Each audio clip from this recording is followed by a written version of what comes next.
We're an ASMR channel now, folks. I'm putting you to sleep with my voice. So today, in videos from corporate, we're watching the big one. The creme de la creme of fast food restaurants. We're talking, of course, about Church's Chicken. No, just kidding.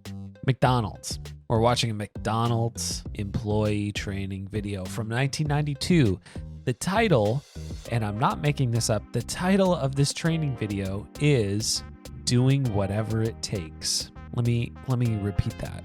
The title of this training video is Doing Whatever It Takes. So I have concerns, but we're going to watch it anyway. At a whopping 17 minutes, 36 seconds, I'm going to edit it because I don't necessarily want you guys to have to watch the entire thing. We're going to see how to do whatever it takes. Are you ready? I'm ready. Are you ready? We're all ready. We've been ready. You came into this video ready. Let's do this. We're starting. I've got something very new and special that I'd really like for you to see. It's a video about satisfying the customer called Doing Whatever It Takes. Hold up. First off, I'm ashamed right now. I'm ashamed because I know this meme and I didn't see this coming. Here we go. Michael Jordan. You're probably wondering, what does Michael Jordan know about satisfying the customer? Well, let me tell you. When I step onto the basketball court, those 18,000 screaming people aren't just fans. They are my customers. They want to see more than just a basketball game. They expect to see a show. No matter what kind of day I've had, when I put on that uniform, my customers expect behind-the-back passes, long three-pointers, or great slam dunks. It's my job to deliver it, and I love it.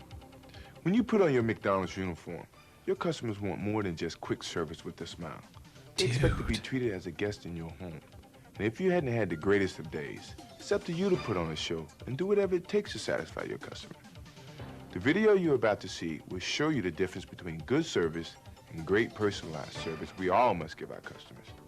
And it will take you behind the scenes to show you how a video is actually made. So let's see what it means to satisfy your customers by doing whatever it takes.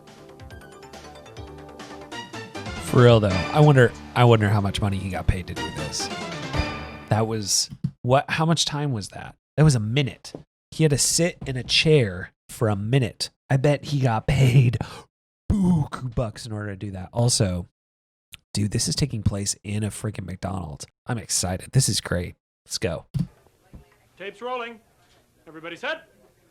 Slate, please. Take one. Dolly. And action. Thank you. Come again. Hi, how can I help you? Whoa, cut. Hold it. Excuse me. Jim. Come on, that's the wrong line. Help me out here. You're supposed to say, hello, welcome to McDonald's. May I take your order, please? Okay, we got some lookalikes. We got some lookalikes on this set. First of all, we got this Justin Long looking motherfucker back here. For a second, this guy walked in frame, thought he was Pat Sajak. Just for a brief moment, I was like, what is Pat Sajak doing on set? The guy he's talking to, definitely Rami Malek. Well, I was talking to Jim a little bit earlier, and he said that he was feeling really stiff having to say, welcome to McDonald's, over and over again. So I told him what we tell our people all the time. Say what feels natural. But dude, this is so meta. We have found peak corporate video. This is a corporate training video about making a corporate training video. Also, if somebody can find me that sweater, I want that sweater. Well, you're the real manager here, Barb. You should know. I'm just not used to letting the actors change the lines. Oh, I understand, believe me. I used to be the same way when it came to letting the crew people think for themselves. Say, everybody take a quick break, okay? What do you mean? Oh, well, we have our operations and training manual. Yeah. Well, it's kind of like your script. Sure. It tells us how to do things the right way at McDonald's. Here's the thing. This video, that it started off by the book. You can tell, I'm sure people got fired for not saying welcome to McDonald's. I bet. And I bet there was a backlash. Employees being like, what do you mean I have to say welcome to McDonald's every freaking time? So they had to loosen it up a little bit. Let's keep watching. This is interesting. So I decided that I really needed to call a meeting. I needed to talk about this. Right, Lisa? You were part of the team, man. Well, yeah, we kicked it around and everybody agreed. We just didn't feel natural constantly repeating the same thing, so we decided to lighten up a little, like ad-lib a bit when we were serving people. They started to have fun once they were able to say things the way that they want to say them. When you allow people to just be themselves, turns out we're all interesting people with individual experiences and perspectives on life. Weird.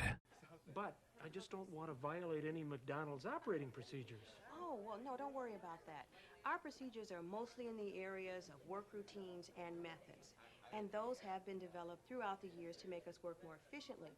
But when it comes to how we treat our customers, well, we want to impress them with our friendliness, our service. And we can't do that if we come on like robots, right? Spoiler alert, all of your employees get replaced with robots in the future. Dude, they had to freaking workshop this. Some creatives from McDonald's had to sit around and workshop this training video right here where they had to go, man, our employees are really unsatisfied with standing around and having to repeat the same fucking words every single day. And also our customers are responding negatively to it. What should we do? Maybe we should let them say whatever the hell they want when somebody walks up. We don't want to constrain their creative process. They might come up with something as unique as, hey, how's it going? Or, yo, how are you doing today? Or, welcome to fucking McDonald's. This is peak capitalism, peak corporate capitalism. They had to get together and go, wow, how are we gonna make our brand more attractive to our customers? Maybe not make our employees feel like shit. And this time, everybody loosen up a little bit, okay? I just realized this guy's sleeves are so big. They're so big. Yo, watch his sleeves. He's got this like polo looking thing on with this tuck. He's got the like French fold thing like he's tan from Queer Eye. And he's got huge sleeves. They're cavernous. You could fit an entire B-52 Flying Fortress in this man's sleeves. Now, I like the opening, and then it starts to get a little formal. Now, maybe could your customer be a little more normal? Normal? Yeah, maybe a little less polite. Oh. Could your customer swear at my employees because they forgot to put the apple pie in the bag? Could your customer belittle the employees a little bit because the ice cream machine is broken? Things like that. We're just workshopping here. And you're going to ask a special favor of Jim, and that's just the way I want it to sound. Like you're almost reluctant to ask. Okay? All right, background people, keep that energy up. Roll So tape. for those paying attention, hold up. For those paying attention, but I want you to focus in on the actual McDonald's staff, right? You've got Jim, you've got his manager, who's the real manager of this McDonald's in this universe, in the MCU, the McDonald's cinematic universe. That one's for free, McDonald's. But look at all of the creatives from corporate. We've got white chick, white dude running the show, white chick, white dude. I just want to point these things out, right? Because it's about representation. Like all of the folks who are getting paid probably more than this guy who's getting ordered around at the cash register. Those folks are making bank to make this corporate training video. Just think about that. Just think about it. Representation matters. That's all I'm saying. And cut. Barbara, can I ask you something? Look at his sleeves. understand the They're scene, but oh, wait a minute. sure you wanna Wait a minute. So they're not open. Oh, I see. They're not open sleeves. They're like, see how they got the little flexi ring and then they're slim all the way through, right? This dude's arms, the arm. You know what arm sleeves are? His arm sleeves are so baggy. It looks like he's a fucking wizard that he's gonna like pull something out of his sleeves. When we say doing whatever it takes, that's what we mean. We want each customer to leave thinking, hey, McDonald's did something special just for me. They sucked my dick for a Big Mac. We have to remember a lot of things. Let's face an audience, and we both need to smile. Now, the only difference is... He's so sad. If he's an actual McDonald's employee. He's not. He's an actor and he's getting paid, a good daily rate. And he's probably, part of an acting union, which guarantees him overtime. So, yeah, never mind. He's probably not an employee. Sorry, I had lived that Hold up. We still got all the same white people. 1, 2, 3, 4, 5. Seemed like the right thing to do. 6. Oh, no, it was great, really. Whole creative team. Well, that's what we're always trying to get our people to do. Whole Think creative team on is white your folks. feet. I liked it. It was great. Thanks. Seem to be a natural at this. Okay, Enjoy your lunch. Thanks so much. I'll carry that trophy, ma'am. Oh, thank you very much. You're welcome. Ready, honey? I have never had anybody carry my tray at McDonald's. What did you think? Was that last scene the perfect service scene? It was very good service. But remember, throughout the video, there was always a way to improve the script. Why is everybody's sleeve so big? Why? This man, give him a little bit of extra shoulder and he's the kingpin from Spider-Man Into the Spider-Verse. His sleeves are huge and it makes me mad. I don't know why. Being the president of McDonald's, you've got to have a personal trainer. You've got to be, you got to be lifting something, right? Show your arms off. Slim sleeves. And I know you can do an even better job than the actors because you know the system. You've got the power to make things better. We can make our jobs more fun. We have to, it's your responsibility to make work fun. We can't make work fun because work is boring. Can you imagine trying to tell somebody you need to have fun at your McDonald's job? If folks have fun, let me give you an analogy. I went to a McDonald's once locally, and the folks that were working behind the counter were, they were listening to some music and they were talking to each other and they were having fun. Now, I don't care, right? I'm the only reason I'm going to a McDonald's is because I just need a sausage egg McMuffin and I need it in my face right away. I don't care what these folks are doing, but I can imagine somebody coming up to that drive-through window with a little bit more of a stick up their ass and going, man, these disrespectful kids, all they do is play around at work. They're not paying attention. There's no customer service, blah, blah, blah. You gotta, there's a line. And what is the line? Why do they have to make work fun? Maybe this is a hot take, but maybe working in places like this is not fun because of this, because of expectations like this. It's the scale, it's the environment, it's a job.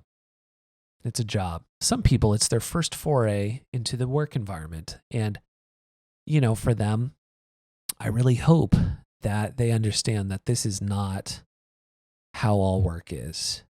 This just isn't how it is. And, if you're able to really hone in on what you're passionate about, and if you're able to get the resources to follow what you're interested in, work can be so much more fulfilling, your interests. But that's the key, is you gotta have the resources. And the way it is, man, the folks that are coming to work here, they just need a job. They just need some cash and they want to start their lives, but they're not going to do it if they're on fucking welfare. You're not going to do it if you're paying them starvation wages, where they have to be on food stamps in order to get groceries. You're a government subsidized business at this point. McDonald's, I'm looking at you. Dudes like this have the audacity to get on screen and be like, oh, you got to make your workplace fun. Somebody who walks on screen in a suit, he's got a nice gold watch, he's got big fucking sleeves and those gold rim glasses. Like, I'm sure that's an expensive tie too, even though it looks like a bag of Doritos. Like, all I'm saying is, like, this guy walks on screen and he tells folks, hey, you know, we hear you. You need to have more fun at work and you need to come up with, you know, creative ways to make customers happy. You know how to make employees happy? As if they were paid a living wage. If somebody dedicates 40 plus hours a week to a job, and it's usually plus, like, let's be real. In these sorts of circumstances, you got to fill up as many hours as you can in order to make ends meet. The least we can do is make sure that they're not going to have to rely on public services, such as, you know, food stamps and welfare, in order to pay their bills. I don't know. I feel like that seems reasonable. Whatever it takes. Doing whatever it takes. McDonald's, right? You love them, you hate them. You know, they take a lot of flack just because of who they are. And they're not the only ones who, you know, they're not the only ones guilty of these inequities. Let's be real. You know, cheap labor, like, that's the root of this, you know? If you can secure some form of cheap labor, whether that be, you know, minimum wage workers, get the government to, like, subsidize part of that labor, so ethically you can justify a number of your workers being on government programs like food stamps and such. Or if you're using, you know, like prison labor to manufacture your products, items, whatever it may be, in the guise of some, you know, work experience scheme. We got a problem. This is a problem in the United States here. Or, you know, importing goods from places like China, where they have proven human rights violations. The ethics of this whole situation is not great. And we just, you know, as a country in the United States, we have a fascination with cheap labor. It's the value of human time and life and effort. And as much as we want to be like, you know, you can be the best you, we want to have these get help books, these DIY books, these feel better, self-empowered, you know, Tony Robbins fucking books. The idea of self-help is a little hard to swallow, because I think at the root of it all, what we need is a little help.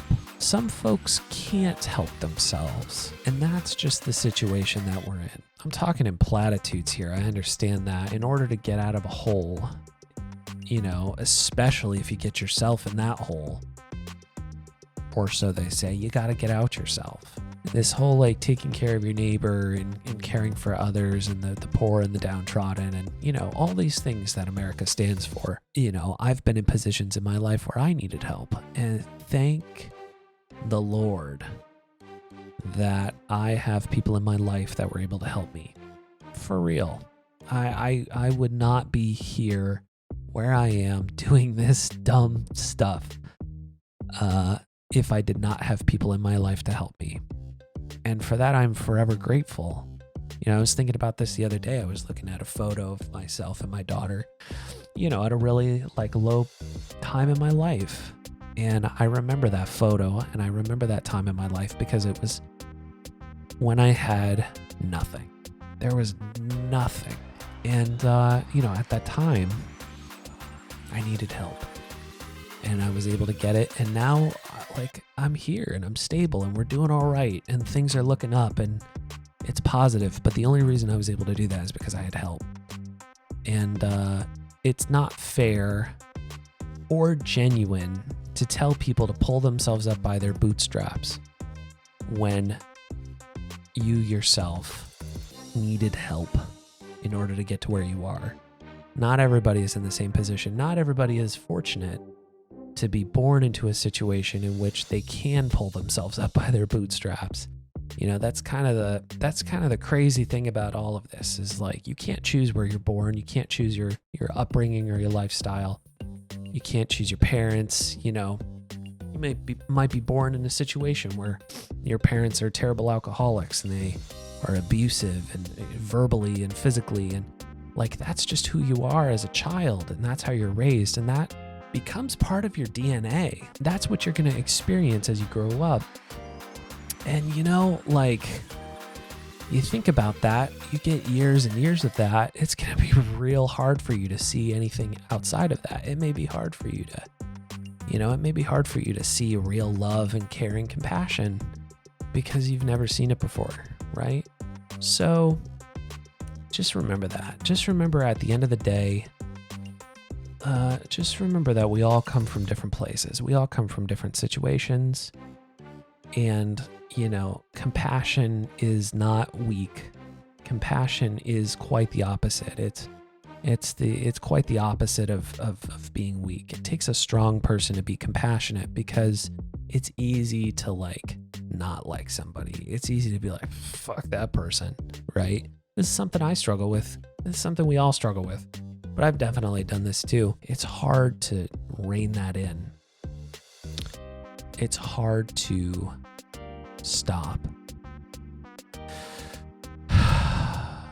Take a breath and realize that sometimes we need help.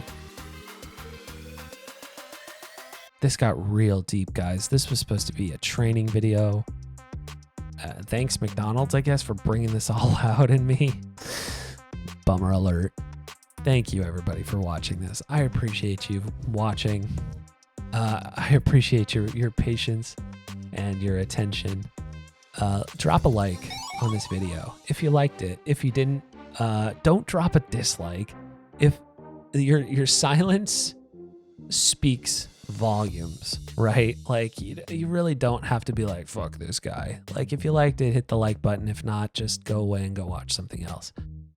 Subscribe if you want to listen to me rant more and watch some more of these videos and make silly videos. I continue to bring fresh content every single day. I've been going a whole month bringing you content every single day. Not all of it's great. I'll admit I'm still practicing. I'm still learning. But hopefully, I'll hit a groove and I'll stick with it. Like, subscribe, comment, drop a comment below. How do these corporate training videos make you feel? Clearly, you can see how they make me feel. I'd like to hear from you. Have you had to watch silly corporate videos, and how did they make you feel at the time? Be interested to hear about that. Also, if you have recommendations for training videos, fire them away. Hit me with them. I love those sorts of recommendations. I love it. All right, folks, I'm going to go. This video has been way too long. It's fine. I'm going to edit it down, but I'm going to leave it at that. Thank you for watching. Bye-bye now.